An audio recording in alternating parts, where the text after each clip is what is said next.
All right, we're going to talk about derating ampasses, which means looking at a wire as a lower ampacity conductor than it actually is for purposes of safety.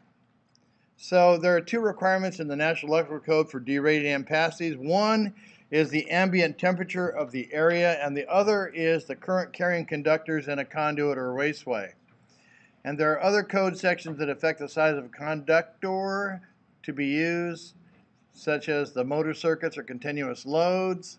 We've gone over that extensively, though, by this point. But only two requirements above are used to regulate ampacity to keep the conductor within its maximum temperature rating. NEC section 310-10, or .10 now, contains the basic rule that in effect requires derating for the two reasons above. 310-10 states that no conductor should be used in such a manner that its operating temperature will be exceeded that for which it is designed.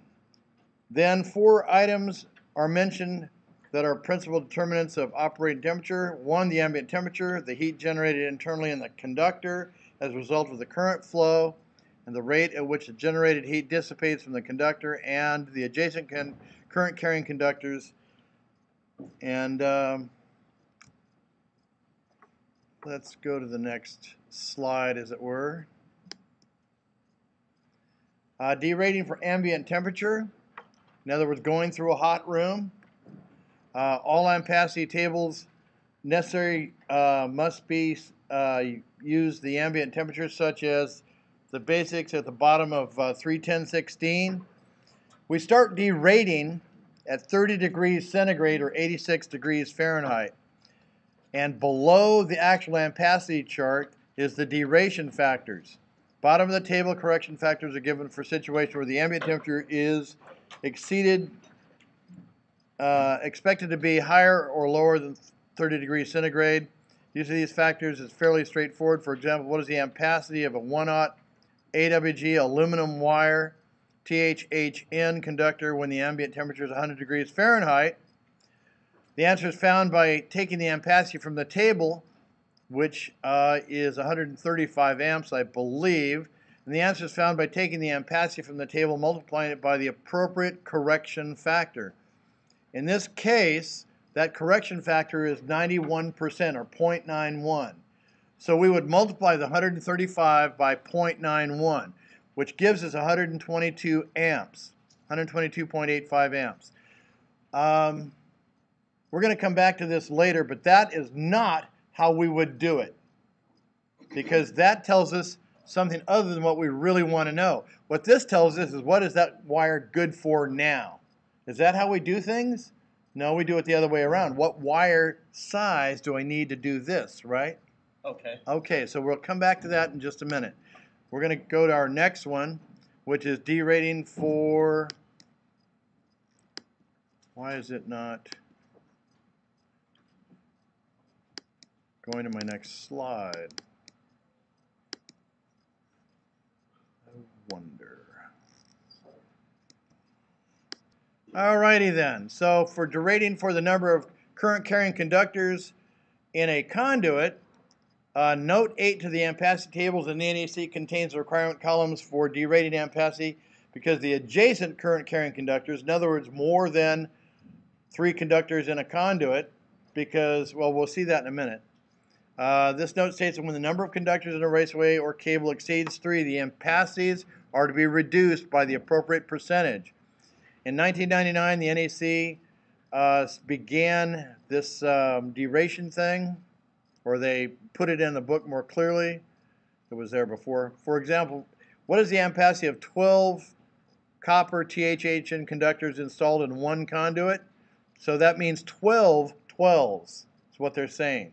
12 12s. So we go to 310-16, and we find the ampacity of the conductor is 30 amps normally. Now, the little sword sign or ampersand sign, whatever that symbol is, means that that is for motor loads only, but that's okay. That's what we're talking about, right?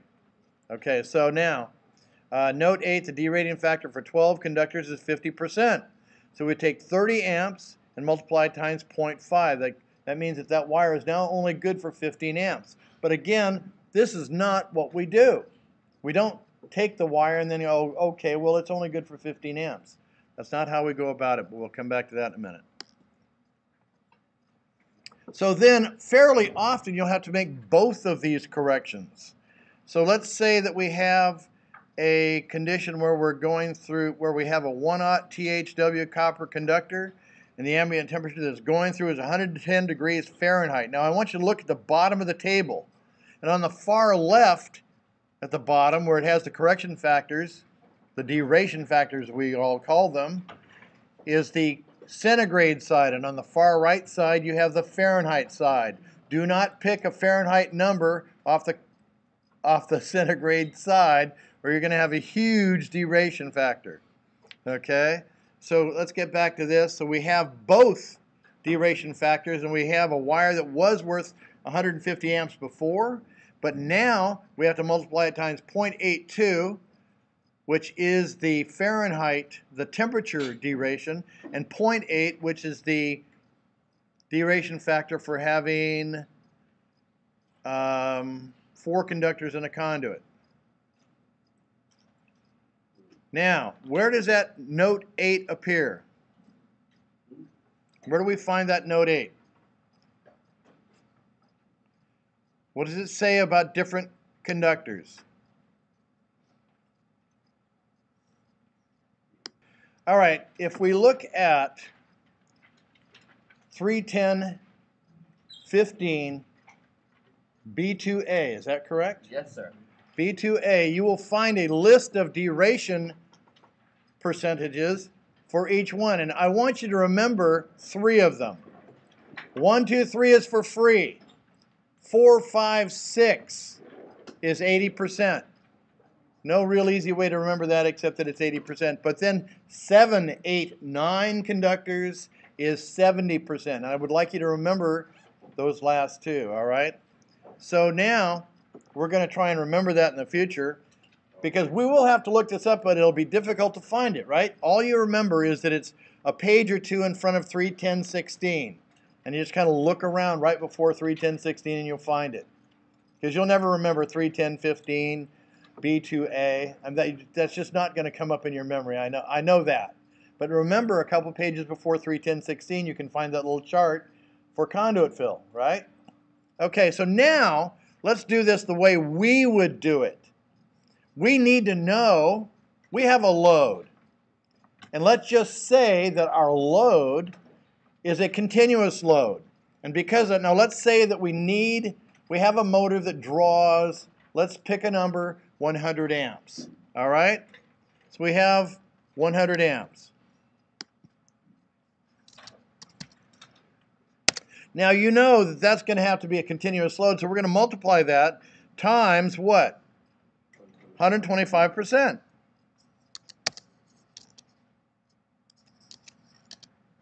And that's pretty simple. We know that that's 125 amps, right? That's our load we need to supply, right? Everybody with me? Yep. Now, let's assume 2 things. In our last example, we said that we had a current carrying conductor that went through a room that was how hot? In our last slide. Do we need to go back there? Say 90 degrees. Let's go back here. And it said 110 degrees Fahrenheit, and we had 4 current carrying conductors. Well, I want to change the current carrying conductors, okay? Let's go up to 9 current carrying conductors, because that's fairly common to have 9 current carrying conductors in a conduit. In 3-phase, it's fairly common to run 3 circuits out in 1 conduit, right, if it's not too big. So let's assume that we have a 110 degrees Fahrenheit room we're going through. So we have a 0.82. Remember that number, 0.82. That's our duration factor for our temperature. Now let's go back down to our other slide. So we have 0.82. Uh-oh.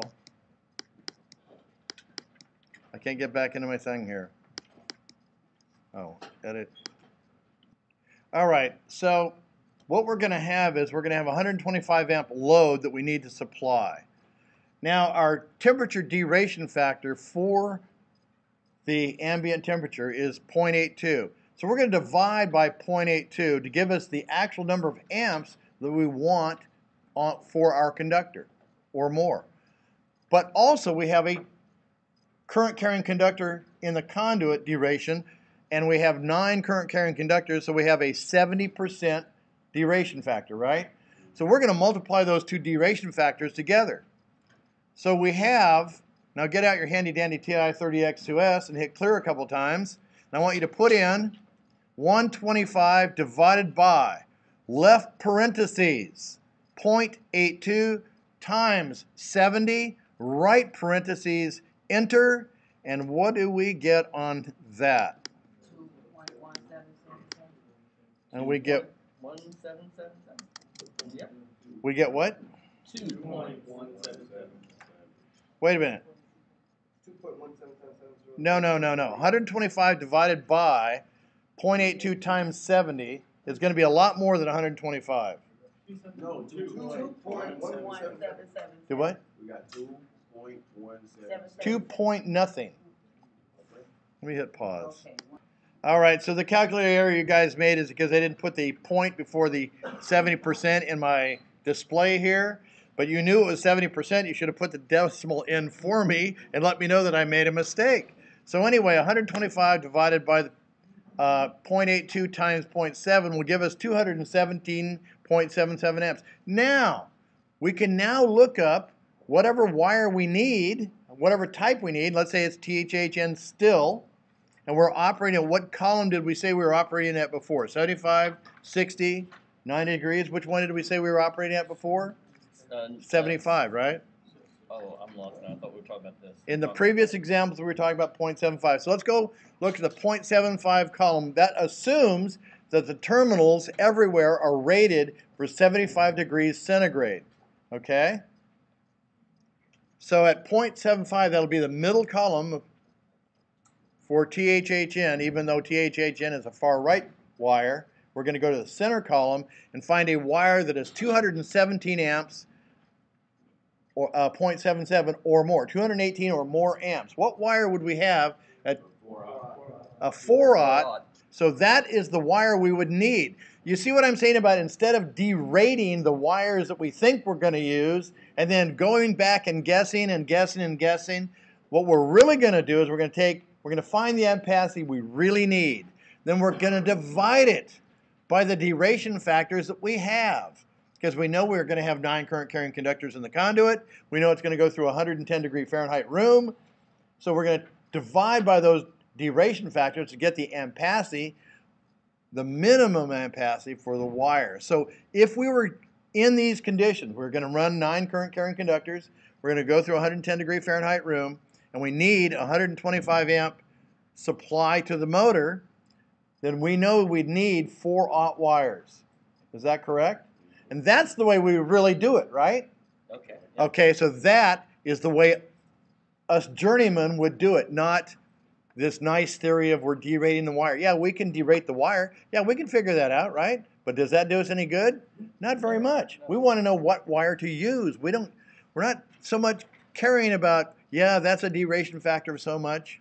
Yeah, that's a nice thing to know, but what we really need to know is what wire do we need to use. So now we've got that down, right? Everybody could do this, I hope. Then there's the other duration factor of being really, really long wires, which is the 2 kil times circular mil gives you VD formula, but we'll talk about that another time.